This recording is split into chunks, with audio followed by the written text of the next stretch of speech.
So this afternoon, what I want to talk about to you guys is how to make innovation smart, simple, and sticky. And one of the key arts of making that happen is perfecting the art of asking questions. We don't ask enough questions. That speech, titled Act Like a Child, was given at the 2-day hackathon Tech Day by Moodi Mahmoudi. He is the founder and CEO of Next, a company that focuses on design thinking and provides businesses with digitally guided processes, challenging the way they traditionally approach problems and solutions. Now, this might sound like a bunch of business jargon and gobbledygook, and trust me, when I was first introduced to these concepts, it took me a while for me to wrap my head around this, but there are some great examples of how Next's unconventional approach to problem solving has proven to be very effective.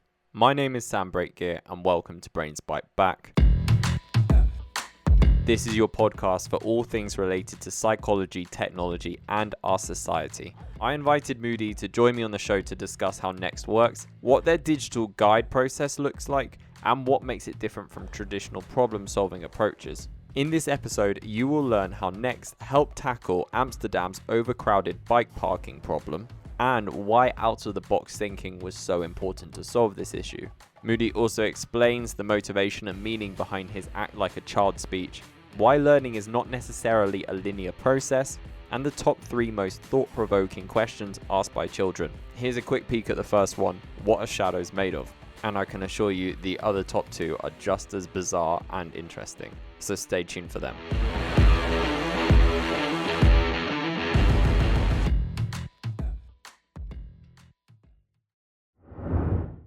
Disclosure: this episode contains a client of an Espacio portfolio company. Sam, if Bill Gates was down to his last dollar, what would he spend it on? Good question, Sam. Well, if you haven't seen or heard it already, one of the most popular quotes in PR is from Bill Gates, who stated that if he was down to his last dollar, he would spend it on PR, and with good reason. Why? Because quality PR turns unknown businesses into established industry leaders. If you're looking to build industry credibility, reach new markets, or grow your business, our sponsor Publicize is a digital communication agency that has helped businesses like yours gain exposure in major online publications for the past decade. And for a limited time only, exclusive to Brains Bite Back listeners, you can receive an SEO assessment as part of your package for any tier of service at no extra charge with this special promotion. To find out more, visit publicize.co/BBB. Well, I'm really excited to see how this goes because occasionally we get like difficult concepts, and I'm always interested in seeing, one, if I understand it better by the end of the call, and two, if I feel that like the podcast itself is a piece of audio which can also help anyone listening understand this concept better. So I would love I'm really hoping actually to get there, right? I'm really hoping that we could use this podcast and something we can also use as a communication vehicle to others for, just general public to start understanding what we're trying to do and this broader ambitions that we're after. So I appreciate you pushing us to make this simple and, understandable by common mortals. Definitely. Well, I'm more than happy to be your ambassador for that. So maybe we should start off with that. And if you can explain to our listeners who you are and what your company Next does in its most basic form. Sure. So I'm Moodi Mahmoudi. I'm one of the co-founders of Next. Next is a business design software. What we have done is take the principles and practices of design thinking and lean methodology. To simplify that, fundamentally, it's a problem-oriented approach to building solutions and value propositions and creating new offerings and business models and experiences. We've codified these principles and practices into an end-to-end software that our clients use in order to do 3 things.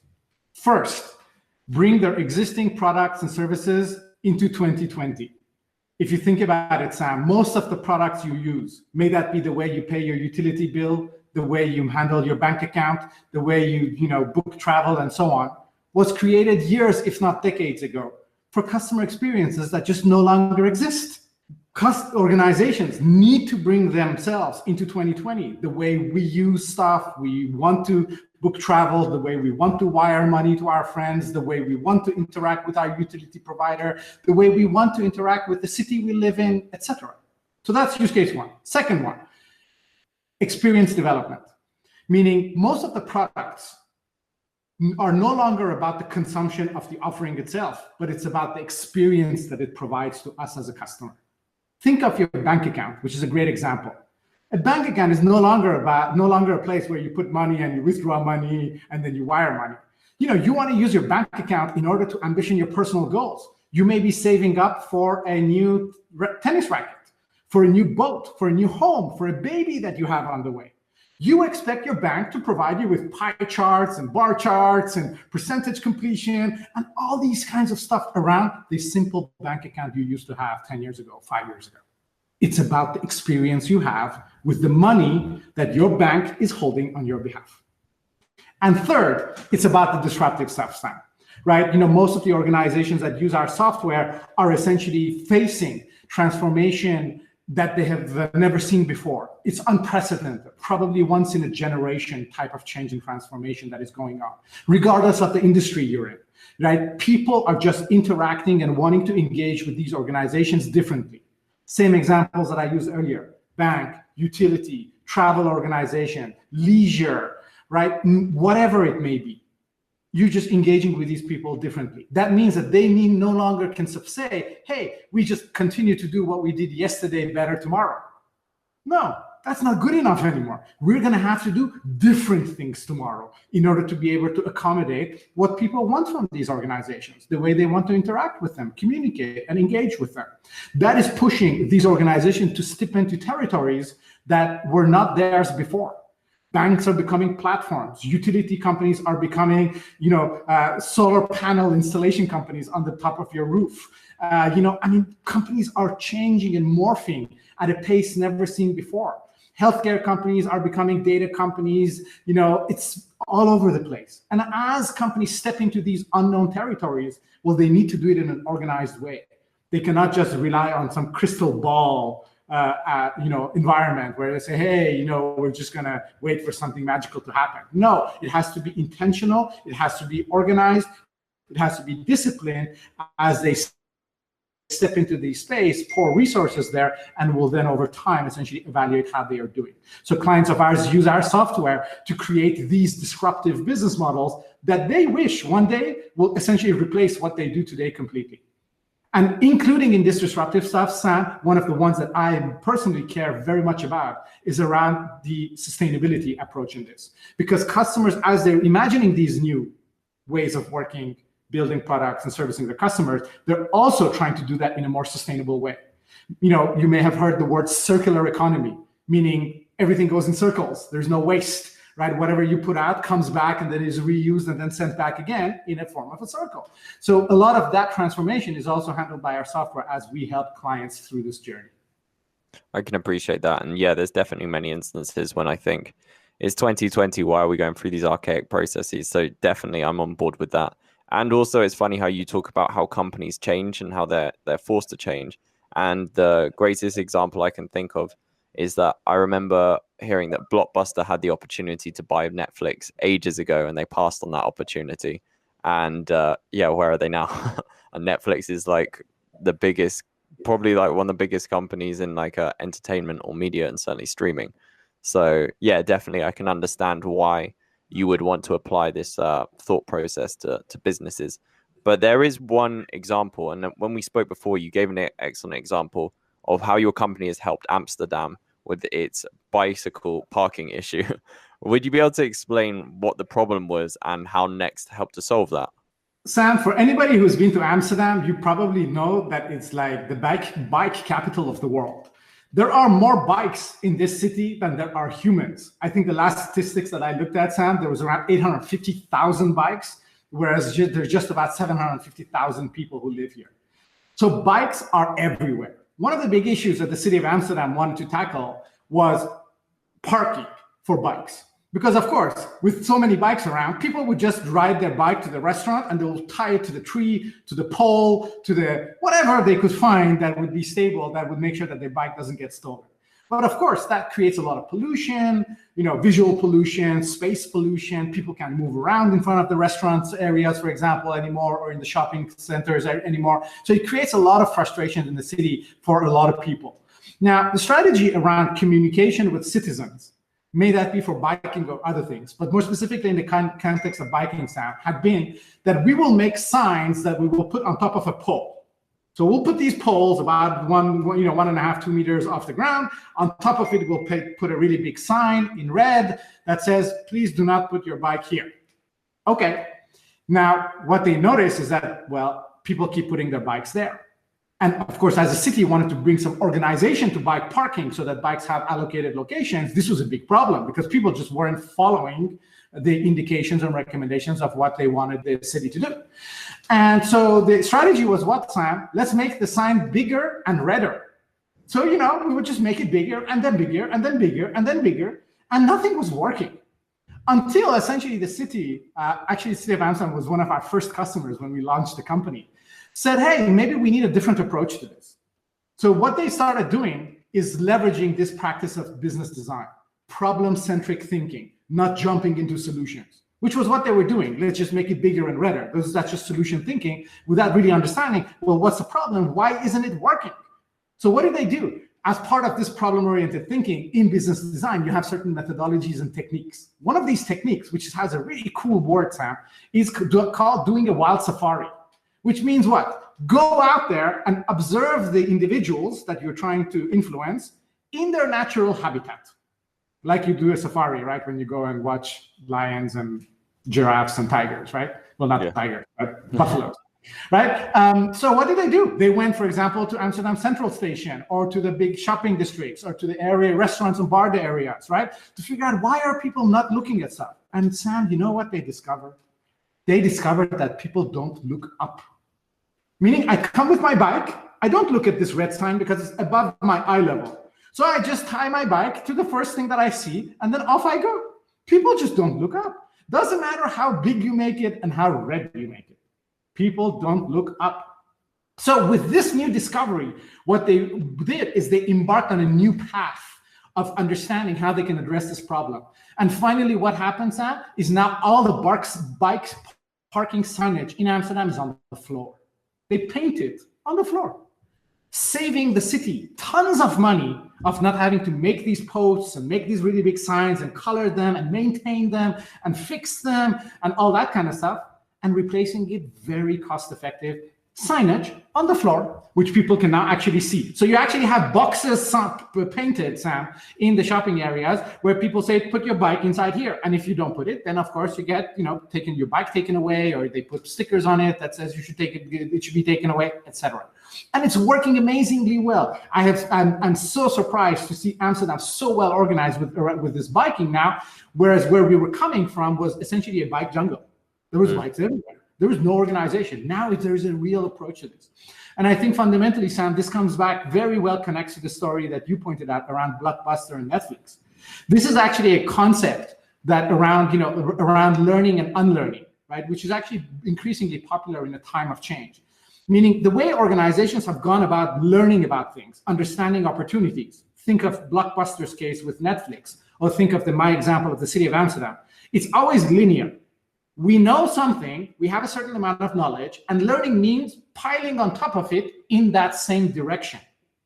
Meaning we have a mental model in which we are operating. There's a mental model, the way we serve our customers, may you be a bank, a utility, a city, an entertainment provider, not Netflix or Blockbuster. We have a mental model, and we cannot, the only thing we can do is go further and further in that mental model. But what essentially is happening in a time of change now is we need to change this mental model. That means we need to unlearn before we can actually relearn so that we can actually go in the direction of where the real opportunities and frictions are in the product and services that we are providing.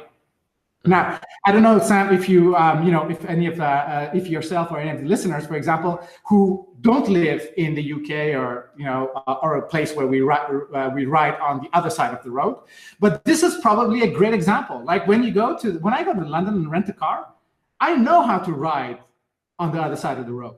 What I need to do while I'm doing this is fight my urge to ride on the other side.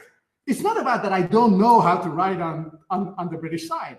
It's the fact that I know too well how to ride on the other side.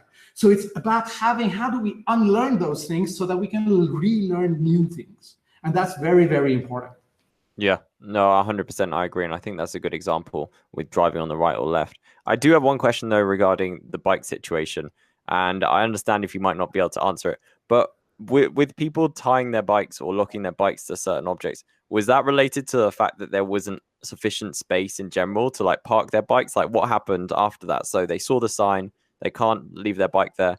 Did Amsterdam then open up like some other kind of like space where they could officially lock up their bikes, or was it just like they were just like left in the dark? I mean, I'm just really curious because if I was going to go lock up my bike and there's a sign saying you can't lock your bike up here, I'd be like, where can I lock it up? Like, do you know? Do you have an answer to that? Yeah, I mean, it's a great question, Sam. I think this really comes back to this mental model issue, right? Meaning because we were all tied into doing the wrong things, the city of Amsterdam had never even understood that there may be a spacing issue, because it was all about enforcing people not to put their bike in the wrong place, right? But once you actually start guiding people and people are saying, okay, now I understand what you're asking of me, and now I have this and this and this and this other problem, then you're actually changing path and now working in a different direction where you're now removing friction points. So you're absolutely correct, Sam. I think over time we have created in Amsterdam more bike parking space, but the problem why people put the bike in the wrong place wasn't that there was enough space. It was just that they didn't know, or they didn't pay attention, or the signage work was just not effective, right? So yes, I would argue that over time we've created more bike parking, but creating more bike parking wouldn't have stopped people from tying it to the wrong place because they just didn't even know that they should. So it's like, this is what about the changing of the mental model so that we can build towards a more successful future, right? In bike parking in this case. Mm-hmm. Yeah, 100%. It's almost like the first step, and then that follows. So I'd love to move away a bit from this example, and I would love to talk about something that I know you're quite passionate about, and this is one of the main motivations, I suppose, that, in my opinion, or at least it seems, has sparked your interest in this unlearning, relearning, and more than anything, codifying. Because you've stated that sales is a process that can be automated by software and managed through data analytics. And before that, it was just the voodoo master salesperson, the one who knows how to talk to clients, who was good with people, and all that nonsense. Can you elaborate on this and highlight other examples of how you see software dominating other kind of esoteric concepts and ideas? Absolutely, Sam. So one of the, to address this, maybe I take a ride down history lane here. In 2011, I believe, Mark Andreessen, who some of you guys may know, was the co-founder of Netscape, the browser, right? Before moving on, doing a whole bunch of other things, and now running one of Silicon Valley's most successful VCs called Andreessen Horowitz. Mark Andreessen penned a very well-received and very famous editorial in the Wall Street Journal in 2011 titled "Software is Eating the World." Now, in his Software Eating the World, he argued about how essentially many things that we are doing are essentially being softwareized, if you wish. At that point, he was arguing how, for example, the largest bookstore in the world is now a software company, etc. And if you think about that trend, for example, arguably you could say one of the most successful car companies today is a software company, Tesla, right? The rocket company is a software company, SpaceX. I mean, these are all software companies. They were built from software forward, right? Your example of Blockbuster and Netflix. I mean, Netflix is a software company. It's not an entertainment company, right? Now, this movement of software essentially eating into, our lives, may that be our personal lives or our, professional lives, is a huge trend.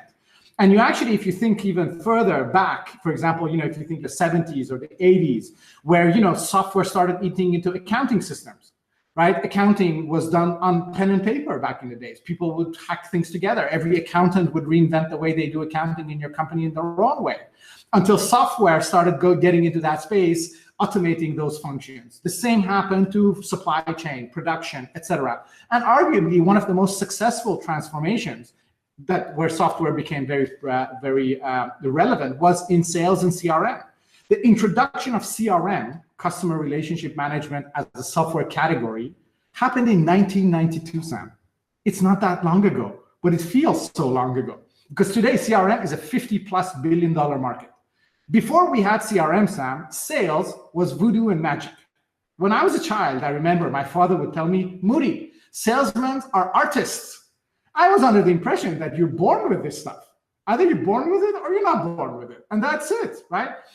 Because, salesmanship was about how do you speak to somebody, or what kind of emotions, or how do you convince, or skills of persuasion.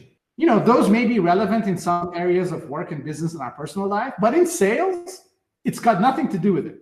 Sales, with the introduction of CRM, became a software-led process that is measured through data analytics. There is no professional sales organization today that would say, hey, that measures sales based on, people's characters or mindset or personality. It's all about disciplined execution. You look at pipeline, or conversion rate, or how many X your pipeline is, how fast is it moving, what is the velocity of your pipeline. These are the kind of things we talk about in sales. So essentially, sales, CRM, took the function of sales and converted it into a software-led approach, right? Where the software manages the entire cycle. And I think, we took a lot of inspiration from that, right? If you think about innovation and transformation, I remember when we also started thinking about this, innovation and transformation was also kind of like voodoo magic. I was under the same impression that you're either born innovative or you're not innovative. It's actually not true, because people mix up innovation with creativity. Yeah, even creativity, I would argue, is a science, right? You can actually drive it. So the whole idea that we are after here with Next is, how can we create procedures, guided experiences that actually picks people up, makes sure their creativity is channeled in a beautiful way towards the creation of value. And I think once we frame it that way, then software can play a huge role in that. Yeah. Do you think then that anyone could be a successful salesman then with a CRM system? I think it's proven to say that you could take people out of university, put them into a sales pipeline, and they can probably do their job pretty well. Fair enough. Yeah, no, I definitely think that it's almost like an arms race. I see it as, in the sense that even if you had the best salesman without the CRM system, what you really want in an ideal scenario is that best salesman with the best CRM system. And I suppose that's what all companies are fighting for, or at least all sales departments anyway. Yeah. So I do have one final question for you. And you previously gave a speech titled Think Like a Child. Can you summarize for our listeners what you mean by this and explain the key takeaways from that talk? Sure. It's probably one of my favorite topics at Next, and Act Like a Child is very much related to this, which is that of curiosity, right? This whole idea, this whole methodology around design and design thinking is around this concept of being problem-centric. Right? First, identifying what problems are we trying to solve, then understanding who are we solving them before we build solutions, try them out, roll them out, implement them, and be very successful. Now, this whole idea of problem centricity, of course, it ties into the concept of curiosity. And why the topic of Act Like a Child? Because kids are the most curious amongst us, right? Actually, kids could arguably be the R&D department of the human race, because they're the ones who ask tons of questions. Now, I don't know, Sam, if you or any of your listeners have young kids at home, but they always have the finger raised, ready to point at something and shoot out a question. They ask lots of questions. I was looking at some research recently, Sam. Average 4-year-olds ask 390 questions per day. And the type of questions, Sam, they ask are questions that are status quo challenging. They ask questions like, actually ranked by parents, what are shadows made of? Pretty cool. Where does the sky end? Even cooler. And the number one most difficult question asked by kids from parents, why is water wet? Now, my question is, when was the last time you asked a question like that about the work you do every day, the product you deliver every day, the service you provide every day?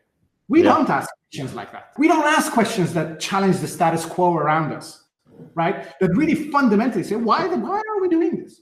What value are we trying to create? What do we want the customers or the users of our service to benefit, right?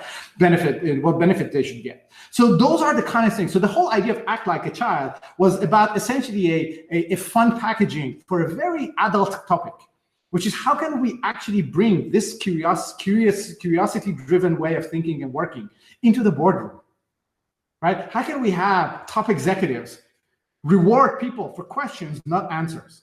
Because what has gone wrong, I argue, is in Act Like a Child, is, we go to school, we're kids, we're very curious. We ask lots of questions. We're learning everything, of course, because we know nothing about the environment around us.